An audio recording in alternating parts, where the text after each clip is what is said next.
We have a wonderful pleasure to introduce our next speaker, who is Leoni Hodgson at the moment from Australia, Brisbane, right? Yes. And but originally she's coming from Maori land, so she has fire, and she has really first rate. She's a powerhouse. She has been writing a lot. She has been teaching. She is the teacher who has been with University of the Seventh Race from the beginning on. So already 30 years, right? So she would earn really a feather into her hat. She is a wonderful teacher, and just feel the power that she's sharing with us. Welcome, dearest friend.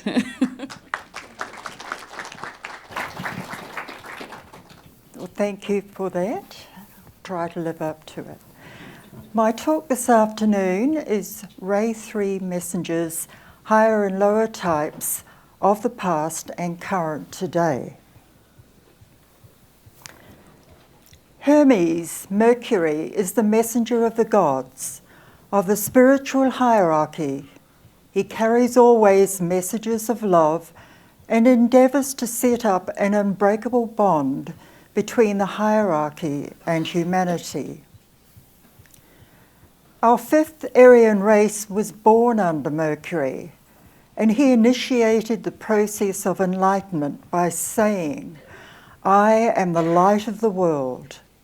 Christ followed the example of Hermes, and together they are constantly occupied with this task, bringing enlightenment to man. Throughout history, various messengers of love have appeared to help guide the race move forward towards wisdom. So have messengers of evil or materialism to retard progress. In this talk, I examine some of these higher and lower types of world messengers. The third ray of intelligent activity, which is the theme of this conference, vitalises the throat chakra. All messengers work through this centre, which is the great organ of creation through sound. Whenever we speak, we create. If we are not strongly integrated, the creative effects of speech disappear quickly with no enduring effect. Otherwise, if words are being driven forth by a powerful personality, whatever the intent, good or evil, the effects can be long-lasting and influence many people for good or evil. The third ray has been in manifestation for centuries, but it has to work within the context of the fourth ray of harmony through conflict, Mercury's ray. The fourth ray governs the human kingdom and has determined the ring-past knot within which humanity must work. Under the influence of the fourth ray, then, our evolution is driven by debate and conflict. Fighting things out until we eventually find reconciliation and harmony is the human way, the natural human way, I would say, under this ray. The spiritual goal, of course, is to keep this combat on the mental plane. But as we know, too often arguments become physical warfare. This we must try to avoid. Before the race became more educated, of course, fights were normally fought out on the physical plane. But now with the onset of the fifth ray, it's been in for about 200 years, and through education, which Ray 3 supports, the minds of people are moving to the lower mind, focusing there more so, and so we have a better chance of keeping combat and warfare on the mental plane rather than physical. This is changing, staying on the physical plane. It is very interesting to note how under the impress of the fifth ray, which is the other mental ray which co-rules humanity, new technology, the rise of computers and internet is forcing change, is now driving our evolution, scientists say. No mention of the soul yet, driving evolution. New technology is driving warfare onto the mental plane, such as developing programs to hack computers, to steal private information, or to sabotage essential services such as water and power. Using online media to recruit support for extreme causes, or to interfere in another country's business by spreading a flood of false information or hacking in voting systems, we might say. A new front has opened up in human conflict that is driven from the mental plane. Although it brings in new challenges, it is a step forwards. One of the other effects of the fourth and fifth rays is a demarcation that has appeared in humanity. DK said, as the new age is ushered in, there will appear the emergence of a clear line of demarcation between that which is new and that which is of the old age, between those who see a new world order developed and brought to functioning activity by the forces of light through cooperation, coordination, and understanding, and a world order which will be imposed by terror, through dictatorial government, by the suppression of liberty of conscience, and by the enthronement of a race whose values are anti-spiritual and anti-social. This is what lies behind the current troubles on earth. On one side, we have progressives who advocate for right human relations, and on the other, those ruled by fear and/or materialism.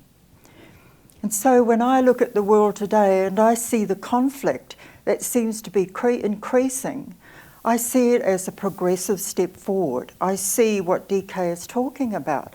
The divisions are becoming very, very clear. And even though it brings new danger, of course, it also is great opportunity for us.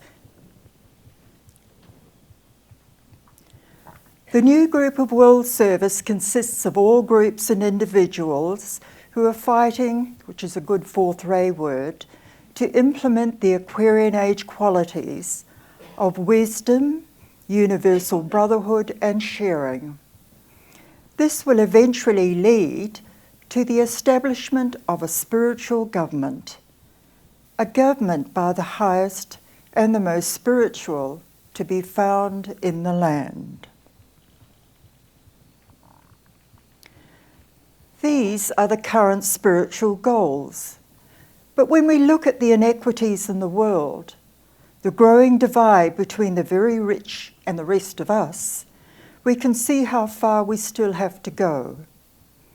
But there is a quickening happening, with the fourth ray, humanity's ray, set to manifest in power again from around 2025, which is when the great meeting is going to be taking place. And the decision will be made for the actual date of the manifestation of the hierarchy and of the Christ reappearance.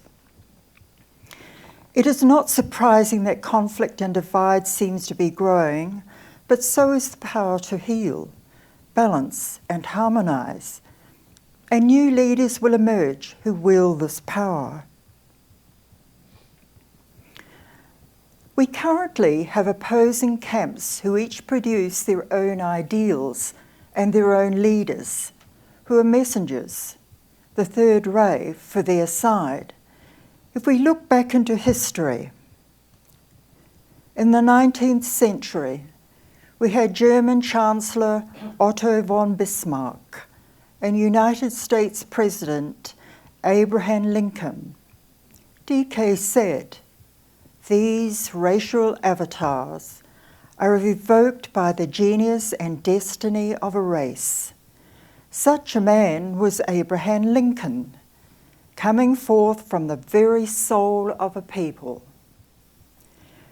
coming forth correspondingly from the realm of cosmic evil, and responsible for the focus of materialism upon the planet was Bismarck. Both men came within the same 100 years. DK didn't say how often they manifested these racial avatars. In the 20th century, the foremost non-spiritual messenger was Hitler. He wanted to lift up the German people, but his means of doing so was evil, to destroy peoples whose very existence was anathema to him. Such messengers are motivated by evil or of the type of Bismarck, which we could define in the context of this talk, evil, as hatred and the cruel degradation and dehumanizing of people, that is, of souls. The opposing spiritual messengers to Hitler were Franklin Roosevelt, who uplifted his countrymen through the Great Depression with his New Deal message and the Second World War, and Churchill. They led the free world through World War II. Churchill was a powerful, extremely powerful third-rate messenger who repulsed Hitler's evil rhetoric. I think he had Mercury and Scorpio. He had a biting wit. In the 21st century, there have been two US presidents who seem to be messengers for these two contrasting camps, Obama and Trump. We can make up our own mind as to which camp by answering the questions. Who best demonstrates the higher qualities of the third ray? A clear intellect, wide views on abstract questions, sincerity of purpose, and the lower traits, inaccuracy in details, manipulation, opportunism, immoral and excessive materialism. Who is seeking to work through cooperation, coordination, and understanding? And who is the autocrat who is trying to rule through dictatorial government, by the suppression of liberty of conscience, and by the enthronement of anti-spiritual and anti-social values? I think it's really important to look at values of the New Age and of the, as DK has described them, when we are looking at candidates politically. Helps us make up our mind who we should throw our weight behind. The battle rages in the world today. Each side, the spiritual and non-spiritual groups, have their foot soldiers. On the spiritual group side, there is the new group of World Service that contains groups such as the United Nations, Lucius Trust, All Goodwill Units, the Theosophical Society, University of the Seven Rays and Moira Federation, to name a few, including all people of goodwill, aspirants, disciples, and initiates. Led by their messengers, the foot soldiers on the dark side, the materialist group, they are trying to force their ideologies on the world by force through terrorist and nationalist groups such as militant Muslim extremism, Al-Qaeda and ISIL, white supremacy or nationalist groups such as the Ku Klux Klan, through extreme partisan politics, and associations such as the National Rifle Association, etc. In this group is included the unthinking masses who can be influenced by fear, and DK said it was the most powerful glamour on earth when he gave the book out, Fear. And this is the way, if you listen to politicians who are working for the dark side, they say words which excite fear or extract fear, and that's how they are controlling. the lower message always involves hate speech. In all parts of the world, politicians and leaders have and are using hate speech to gain political advantage. Freedom of speech is an important right, but valid commentary on social issues such as immigration and refugees crosses into hate speech when people are attacked for who they are rather than what they may have done, for the colour of their skin, their race or religion, rather than for any violations of the law. After the atrocities of World War II and the Geneva Conventions, Western leaders were more careful, but now the Black Lodge is working in a very cunning way, and hate speech is making a resurgence under the banner of freedom of speech. I'm not quite sure what it's like out here, but in Australia there's been a battle raging in the political divide for ages over hate speech. There is a clause in law, 18C they call it, and there have been arguments about, from one side who is saying it's stifling freedom of speech, and the other side who is saying speech has consequences, and when hate speech goes out, not everyone is intelligent enough to keep it up here, and there are consequences, and it's really strange. But our right-wing, extreme right-wing party are the ones demanding freedom of speech, and it's mainly coloured people and progressives who are defending 18C, which is our hate speech clause in our constitution. After the atrocities of World War II and the Geneva Conventions, Western leaders were more careful. Oh, I've read this, but now the Black Lodge is working in a very cunning way, and it is making a resurgence, and the battle is raging in Australia. Just as you have your battle raging out here, so it is back home. Hate speech is used by Australian politicians. In Australia in 2001, this is the first time it came up. Up until then, there was respect that you would not use race as a reason to try and excite fear in the masses and so get votes. But that changed in 2001 by Prime Minister John Howard.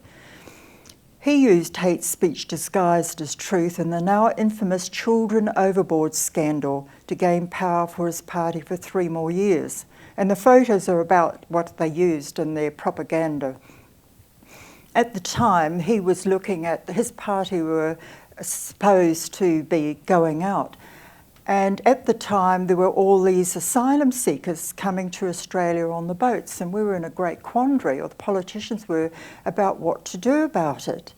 And there was a growing divide between the one side was saying, well, we should treat them humanely, they are refugees, and the other side were calling them boat people. The word that came up to dehumanise them was boat people, forgetting that most people came to Australia from the United Kingdom on boats, boat people. And the Aborigines didn't, we don't know, they were original people from the land. Everyone else were boat people. But anyway, they call them boat people to dehumanise them. And in these photographs, there is a law that once an asylum seeker sets foot on Australian territory, then they must be brought on the land, the mainland in progress. But so Howard sent the boats out and said, stop them before they get into Australian territorial waters. And what Howard said these terrible boat people were doing were getting up to the boundary line, throwing their children overboard into Australian territory so that they would all have to be brought on the mainland. It was a lie. They were not doing it. And the photographs that he used were from something else completely. The Secret Service told him, it all came out later, that it was not true. He used it and they won the election. They excited the fear out of so many Australians that they got back into power, and firmly into power. That is the power of hate speech. Since then, mainly right-wing politicians have been using fear, and I'm talking about Australia here, have been using fear about our society being swamped by coloured boat people to leverage votes. Australians have a real thing about not being considered racist, even though their white Australia only policy was only revoked, I think it was in the 1960s. Up until then, they had a policy that only white people were allowed to immigrate to Australia. And the hang-up of that is still there. One of the reasons, I think, is they didn't have a large Indigenous population. When they went into Australia, Aboriginals were massacred. In Tasmania, the island, I don't know how many Aboriginals there were, they exterminated them from the island of Tasmania. And I think, like in my homeland, New Zealand, Maoris were so strong and so numerous, and they stood up for their rights and that. And so there'd been a reconciliation in New Zealand years ago, and it's powering ahead spiritually. But that has not taken place in Australia yet.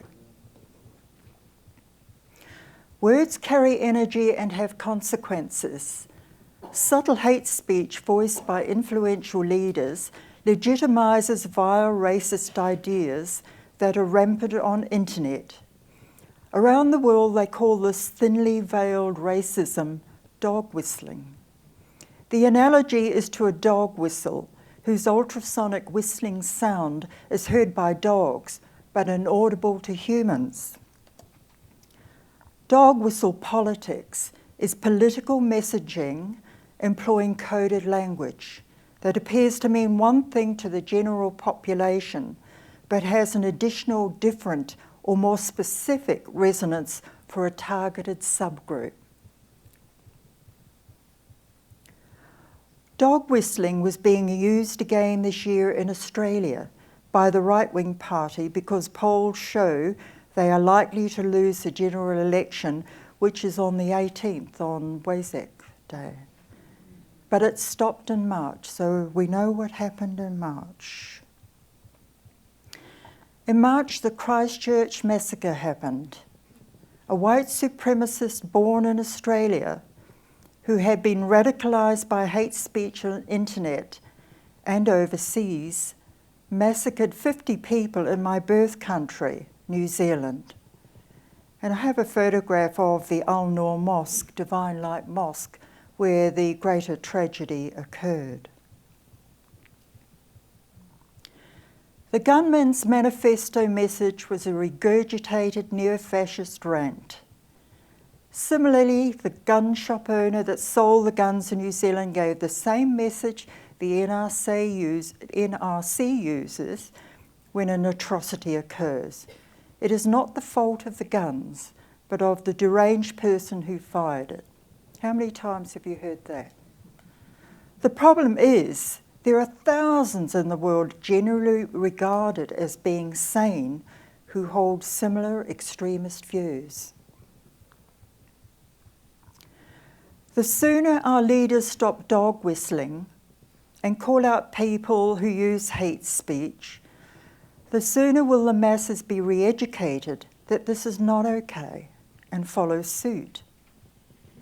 When this happens and we shut off this avenue of evil emanating from the Dark Lodge, it will see the numbers of people being radicalised and joining hate groups drop. I hope. The higher message of the tragedy. The Tibetan said that the masters used catastrophic world situations, and he was talking about World War II, to further the aims of the hierarchy, to integrate the one soul and promote right human relations. So if the gunman was trying to give a message of hate to the world, how can we reframe the message so that we take from it something inspiring? For New Zealand, we can do this by examining the spiritual purpose of New Zealand via its astrology chart and what we know about its ray, its soul ray. How it was managed, how this tragedy was managed, and how the world reacted as a consequence. The spiritual purpose of New Zealand, DK said, New Zealand's soul is ruled by Gemini, destiny of the nations, And in its chart, Gemini rules New Zealand's ascendant, its sole purpose point. This is the 1907 chart. We take from that New Zealand's sole purpose via Gemini is to be an intelligent messenger of love.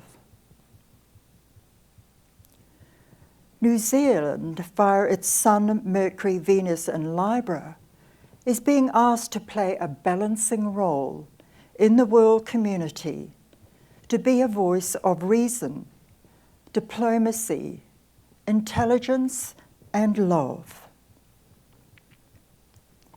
Jacinda Ardern is a higher third ray messenger. Based on the past, New Zealand could have reacted with a message of revenge and retaliation.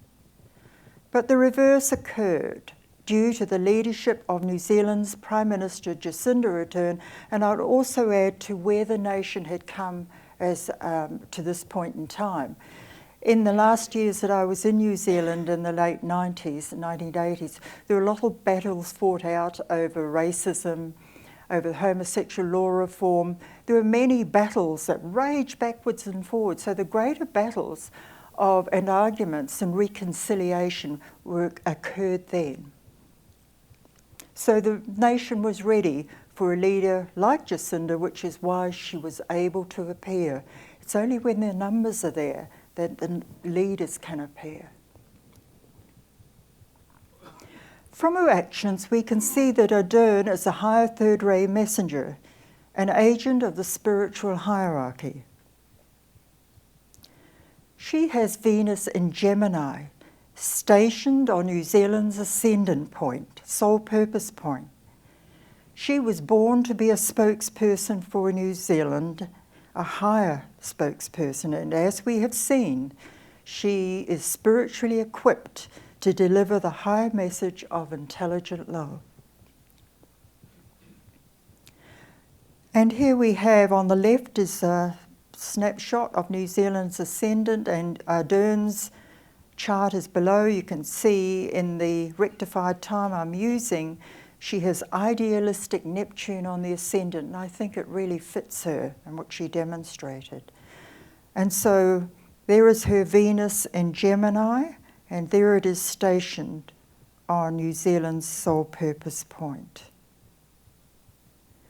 Ardern was born in the Pluto and Libra generation, 1971 to 1983, whose task is to bring justice to the world through fairer laws, and they do it, the whole generation, where Pluto is, have to destroy the old to bring in the new.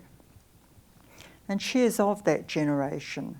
Of the current crop of US candidates, I think only Beta O'Rourke is in that generation of the current. Here is how Ardern delivered her message, and pictures speak louder than words. She was authentically compassionate, and this showed through.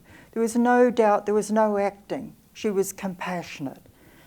And the people she went to comfort recognised that and took comfort with her. She was more than that, she was very politically astute. She guided New Zealand with strong words. She's so powerfully Ray 1 as a soul, guided them in a direction of goodwill and reconciliation and love. She did that with the power of her words and her determination. No one argued with, well, who would? Within 3 weeks, we had the gun laws changed. And she had the support of the entire nation behind her. Well, there are the exceptions to the rule, but the majority of New Zealanders. And I put up a picture of 4 of the victims. In New Zealand, they don't speak the gunman's name, don't give him any space.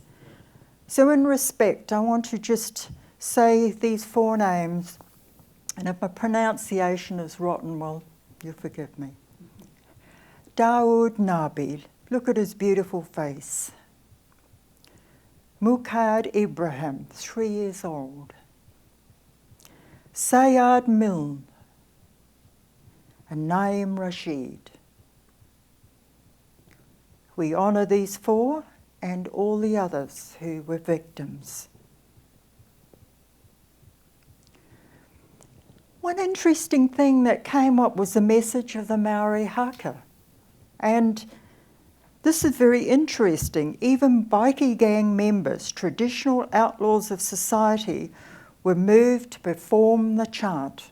And there they are. But it happened over time and time again, not only by the Maori people. So many Europeans in New Zealand have Maori blood in them somewhere. But spontaneously, people were doing the haka. It's been popularised by the New Zealand All Black rugby team, who begin matches with the haka. There they are. So what does the chant? I investigated it because there was energy flowing, and I just wanted to go a little bit deeper with it. I'll just say the words, not very good, but I'll just say them. You get the essence of it. Ka mate, ka mate, ka ora, ka ora. Ka mate, ka mate, ka ora, ka ora. Tēnei te tangata pū, huru, huru. Nana nei iki te mai. Whakawhiti te rā. Ahupane, ka hupane. Ahupane, kopane, whiti te rā. And you will see when they do the haka, you can laugh at me. They usually finish by doing this. And that sounds really great. So I thought, what's this all about? Some say, I wondered if I'd look ridiculous. Some say the haka was composed by Te Rao Paraha, a warrior chief as he fled his enemies. But the words do not fit, and I do not accept that. There's Te Rao Paraha. And here is a translation: I die, I die, I live, I live. This is the hairy man who fetched the sun and caused it to shine again. One upward step, another upward step, an upward step, another, the sun shines. Nothing like fleeing your enemies. I believe the roots of the haka stem from Atlantis. Maori are a fourth root race people. The higher message may have been forgotten, but its power radiates forth from the hearts of those who perform the chant. And that's what I saw when people were sounding that chant. Ra, which appears twice in the haka, is the sun god. And in the haka, Ra is interpreted as the sun and sunshine. Huru huru or hairy also means feather. Chiefs wear feathers, esoterically a symbol of an awakened crown chakra and the presence of spirit. In Maori mythology, Maui, a great chief or god-man, half god, half man, captured and tamed the sun, a symbol of spiritual development. In times of trouble, when New Zealand people perform the haka, they are symbolically drawing on the strength, healing power, wisdom and guidance of the sun, of God. That is my belief. And this shone through in the spontaneous outpourings when people came with grief, with anger, with sharing, with their compassion and their love. This just welled up through them.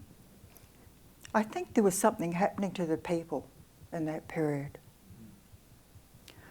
I see the haka as a Maori version of an invocation by the warrior soul as it travels the path of spiritual development.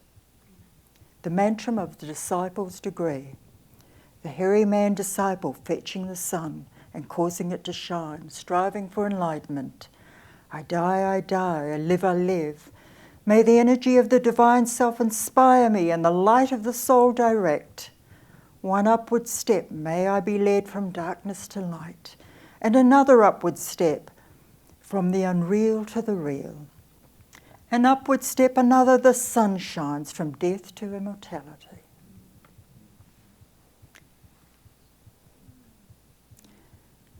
The essential message emanating from New Zealand is, when hate strikes, walk the higher way.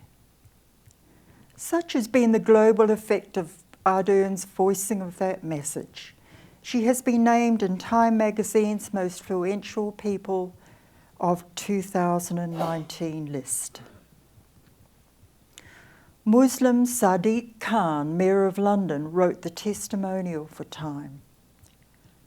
Jacinda Ardern's leadership since the attack has been an inspiration. She has sent a powerful message around the world about our shared values, that those who seek to divide us will never succeed, and that New Zealand will always protect and celebrate the diversity and openness that make our country so great.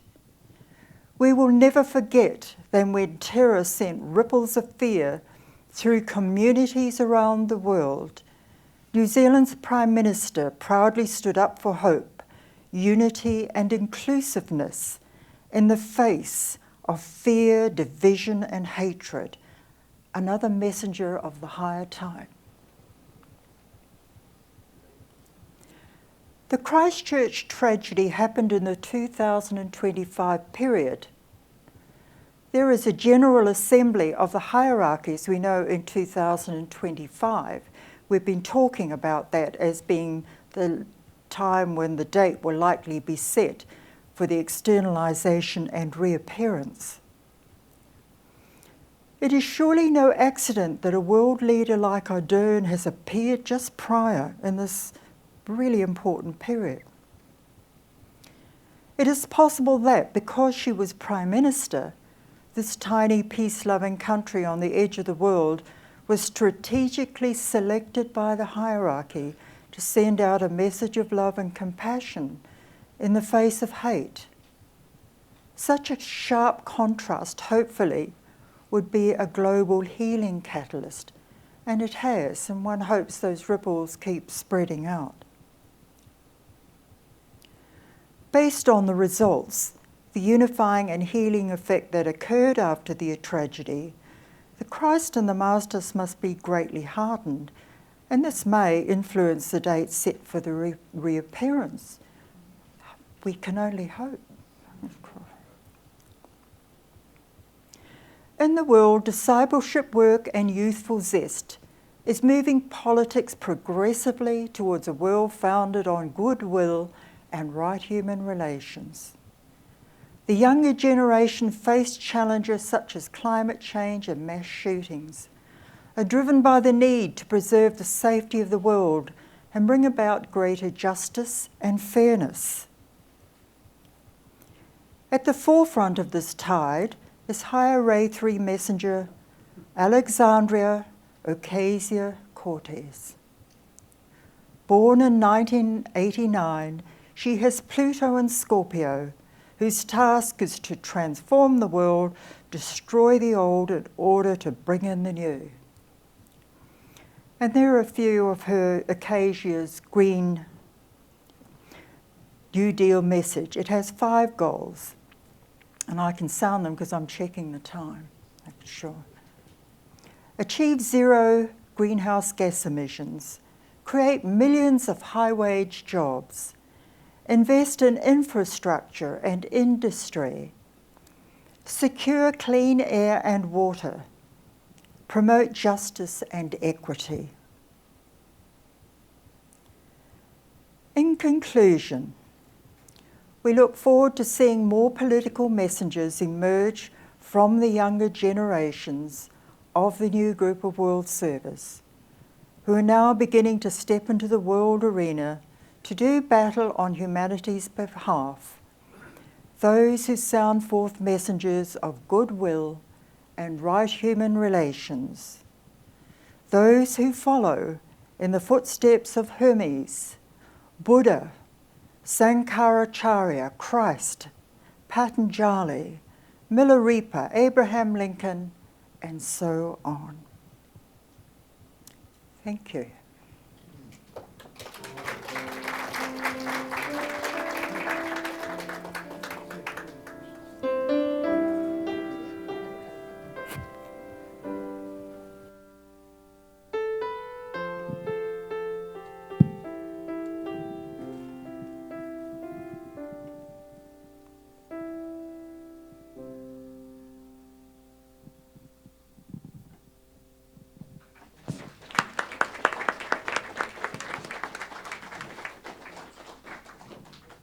Leoni, stay just a minute. You are zooming through this marvelous, marvelous talk. And I want to see, we have a little bit of time if anybody has any questions or comments they would like to address. This is quite a scope. I'm jumping back and forth between US, Australia, New Zealand, Great Britain. Anybody want to ask a question or have a comment they would like to put forth? Yeah. Oh, okay, good. Yes. Let me give you this. I'm going to play.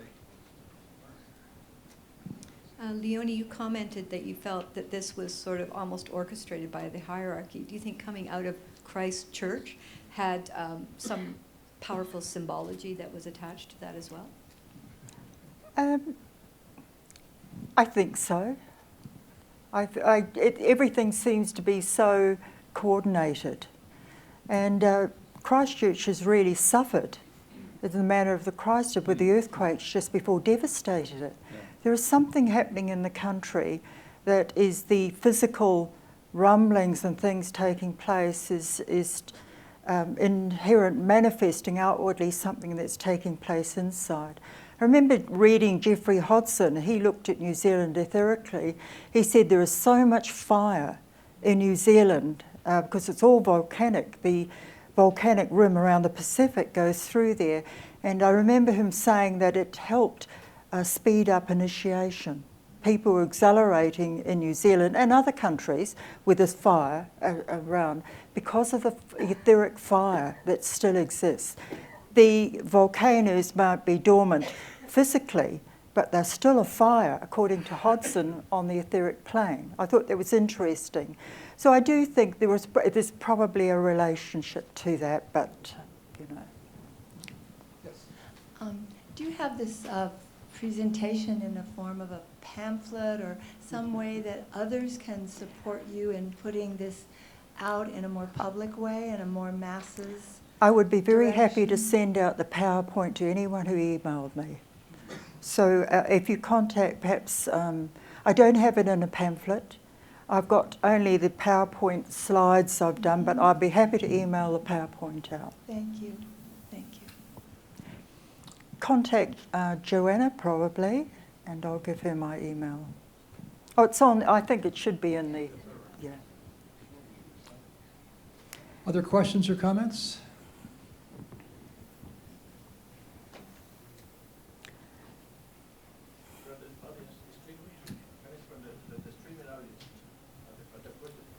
Can we get comments? Perhaps I could just, if there are no more questions. Yes, I just want to mention when I first stepped onto the path consciously, I'd been on it. It was really so interesting. When Transit Uranus was on my ascendant, I was given Bailey's book, Ponder on This. It was my sister, actually, who gave it to me. And I remember the book just fascinated me, and I read it. And when I was speaking, I bought all these other books. It was like at night I was being programmed. I used to get flashes of light coming to my head. Within a month or 2 months, I totally changed all my friends, all my direction, and everything. Joined the Theosophical Society. I was led there.